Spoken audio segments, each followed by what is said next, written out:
गोरिया चांद के अंजोरिया जैसन गोर लागो है, एकर पतरी कमरिया, एकर तिरछी नजरिया, ई बेजोड़ लागो है, एकर पतरी कमरी। इस वक्त हमारी मौजूदगी अभी लखीसराय जिले के तेतरहट के पीहू स्टूडियो में है और पहले इस स्टूडियो का मालिक मंटू यादव थे, अब मंटू गोप हो गए हैं क्योंकि पहले ये स्टूडियो का ही काम करते थे, अब कलाकार हो गए हैं जो आपके सामने हैं, पहचानते ही होंगे।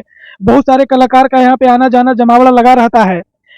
SK24 न्यूज में आपका स्वागत है। एकदम आपको बहुत बहुत धन्यवाद जो आप मेरा स्टूडियो में आए और हमारे सभी सिंगर का इंटरव्यू लिए और अच्छे तरीके से लिए, जिस तरीके से इंटरव्यू लेना चाहिए। बहुत बहुत धन्यवाद। और आप पहले तो स्टूडियो का ऑनर थे, वीडियोग्राफर के तौर पे लोग जान रहे थे, म्यूजिक डायरेक्टर के नाम से लोग जान रहे थे और अब हो गए सिंगर।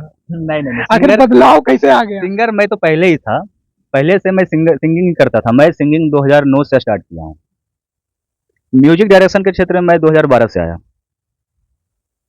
पूरे आप कैसे इस लाइन में, म्यूजिक लाइन में आप कैसे आए? थोड़ा सा विस्तारित से आप बताइएगा तो ताकि अभी हमारे समाज के जो युवा है। नहीं, मेरे को है ना कि बचपन से ही रुचि था संगीत लाइन में, बचपन से ही रुचि था। मैं तो मेडिकल का स्टूडेंट था, लेकिन हमको जाना इसी ओर था। तो क्या होता है ना कि भगवान आपके लिए सोच कर रखा होता है कुछ कि आपको जिंदगी में करना क्या है, बस आ गया मैं। और अब मैंने कि कितने कलाकार को लगभग गाना गवाए होंगे अभी तक में, 2012 से अभी तक में? 2012 से अभी तक में कम से कम तो 8,000 कलाकार। 8,000 कलाकार? बिल्कुल बिल्कुल, कम से कम मैं लगता है कि 10,000 से ऊपर मैं सॉन्ग बना चुका हूँ अभी तक। याद नहीं है, मतलब उससे ज्यादा ही होगा। एक दिन में कितना सॉन्ग को रिएक्टिव कर? 8 से 10 सॉन्ग। 8 से 10।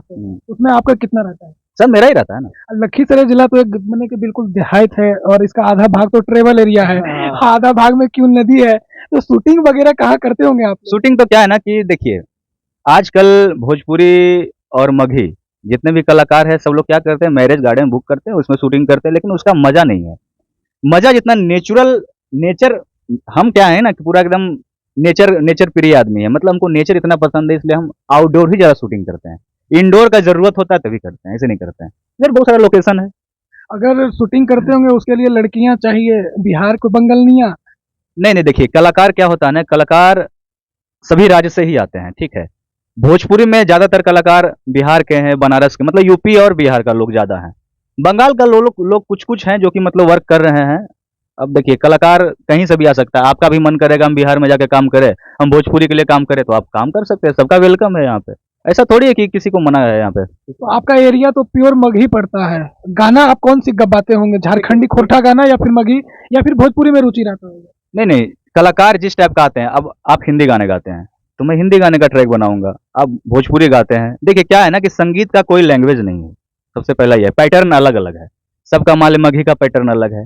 अब क्या हुआ कि मगही का पैटर्न झारखंड से टच कर गया है, लेकिन पहले ऐसा नहीं था। पहले था क्या, भोजपुरी ट्रैक पे ही मगही बनता था। अब क्या है कि मतलब सिंगर गरीब लोग हैं तो कुछ ऐसा म्यूजिक डायरेक्टर हैं जो 1,000 रुपए में ट्रैक बना देते हैं, तो सबका भला हो रहा है, तो झारखंड से टच कर गए अभी का म्यूजिक। आपके स्टूडियो से कोई बड़ा कलाकार निकल के उभरता हुआ चेहरा अभी के दौर पे? मेरे स्टूडियो से बहुत सारे कलाकार हैं जो, देखिए मगही भाषा को लोग बोलते तो थे, लेकिन पहले क्या है ना कि मगही भाषा में संगीत नहीं आता था, गाने नहीं आते थे। तो मगही भाषा में गाने सबसे पहले मैंने अमन अलबेला, विपिन शर्मा, इन लोगों ने एक मुहिम चलाया कि मगही भाषा को आगे बढ़ाना है और मगही भाषा में गाना लाना है। तो हम लोगों ने सबसे पहला गाना बनाया था रेलिया में कट जीवोगे, जिसका स्वर दिया था विपिन शर्मा ने, और म्यूजिक मेरा तैयार किया हुआ था, मिक्सिंग वगैरह सब हम ही किए थे। मेरा पटना में उस टाइम स्टूडियो था। उस टाइम से ही मतलब मगही भाषा में लोग गाना गाना स्टार्ट कर दिए। विपिन शर्मा का 10-15 गाना चला, लोग सोचने लगे कि नहीं मगही में भी गाना बन सकता है।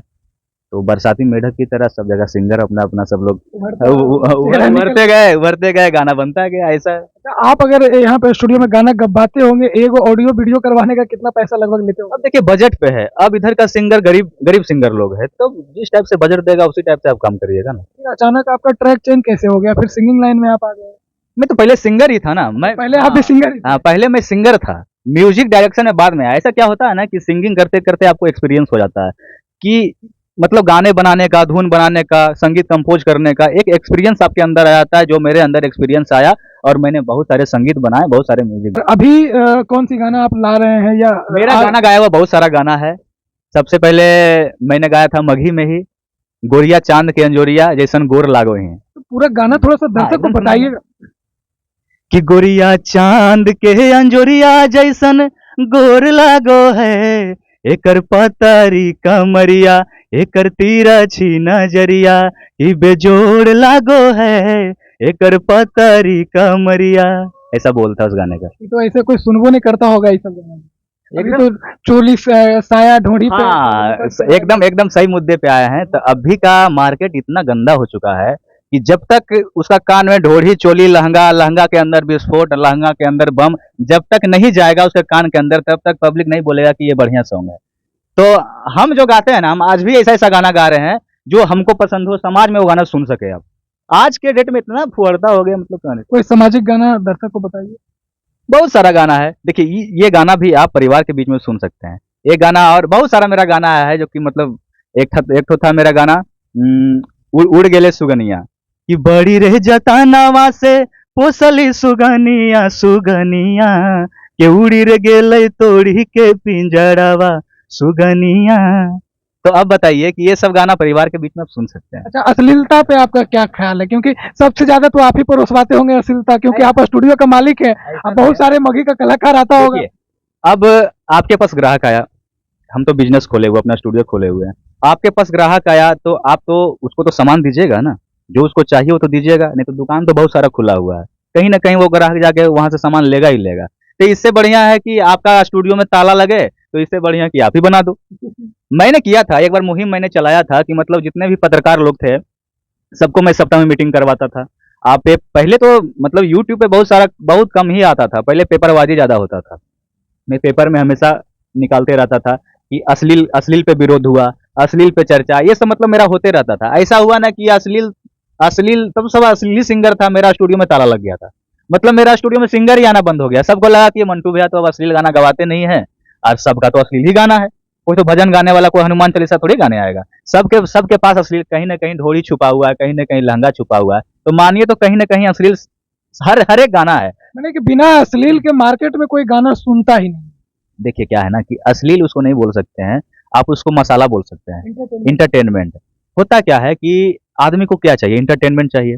और इंटरटेनमेंट तो आजकल के राइटर, आजकल के सिंगर, चाहे आप ओल्ड ओल्ड सॉन्ग भी सुनिए, 1990 का जितना 90 का गाना सुनिए, चोली के पीछे क्या है, गुटुरगु, ये सभी गाना मतलब वो अश्लील ही कैटेगरी में है, लेकिन वो हिंदी है तो वो छिप गया है, उसमें थोड़ा सा छिपा हुआ वर्ड है। और अभी क्या होता है कि ऐसा ऐसा सिंगर आ गए हैं तो ऐसा गाना गाते हैं कि अब उसको और इन्होंने अभी एक बात कह रहे थे कि जो 1996-95 की बात है, तो ये बात कहीं न कहीं एक रहस्य टाइप की है, क्योंकि उस समय के जो लोग थे या कोई भोजपुरी इंडस्ट्री का हो या फिर हिंदी फ़िल्म की कलाकार हो, तो वो अपनी बात को छुपा के निकालते थे। बिल्कुल माने कि उसका एक रहस्य रहता था। और अभी का जो कलाकार है वो डायरेक्ट मार्केट में लाते हैं, चल गए छौड़ी।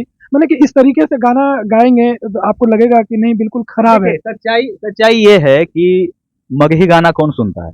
अगर आप एजुकेटेड हैं, आप लिटरेट हैं, तो आप मगही भाषा क्या कि मतलब भोजपुरी भी आप सुनना पसंद नहीं करेंगे। आप पसंद कब करेंगे? जब कहीं बाराती जाए, जब लगन का टाइम रहता हाँ, है, नहीं, जब जब बाराती जाए, आपके मन में उथल पुथल हो कि मुझे भी डांस करना है, 2 पैक अंदर गया, भोजपुरी गाना स्टार्ट। तो भोजपुरी एक तरह से इंटरटेनमेंट का बहुत बड़ा जरिया है। हाँ, बहुत बड़ा जरिया है वो, कि मतलब लोग सुनते हैं और इंटरटेनमेंट करते हैं। और मगही मगही गाना अधिकतर क्या है ना कि बड़े बड़े लोग, चाहे रईस लोग, चाहे जो एजुकेटेड लोग हैं, वो सुनते ही नहीं है। सच्चाई कौन सुनते हैं? तो चिमनी भट्टा पे काम करने वाले, जो थक हार करके क्या होते हैं कि वो गाना सुनते हैं, अंदर से एनर्जी मिलता है। ट्रैक्टर जा रहा है तो देखिएगा पूरा फुल लाउड पूरा कर दिया है, साउंड एकदम जा रहा है पूरा एकदम 4 गियर 6 गियर में। तो वो सब लोग ही सुनते हैं मगही गाना। तो अब देखिए क्या है ना कि ऑडियंस, मेन तो ऑडियंस है ना, ऑडियंस जो मांगेगा आपको देना पड़ेगा। ये तो बिजनेस हो गया है, संगीत क्या अब तो बिजनेस हो गया है। आप वही चीज बेचिएगा ना जो बिक रहा है। हैं? आप उसी आदमी का इंटरव्यू लीजिएगा ना जिससे आपका व्यू ज्यादा जाता है, कि आप उस आदमी का इंटरव्यू लीजिएगा जिसमें 100 काउंट व्यू आता हो, 200 काउंट व्यू आता हो, तो उसका तो इंटरव्यू लेना बंद कर दीजिएगा। तो एज ए बिजनेस के तौर पर देखा जाए तो सब कुछ सही है, सब कुछ जायज है।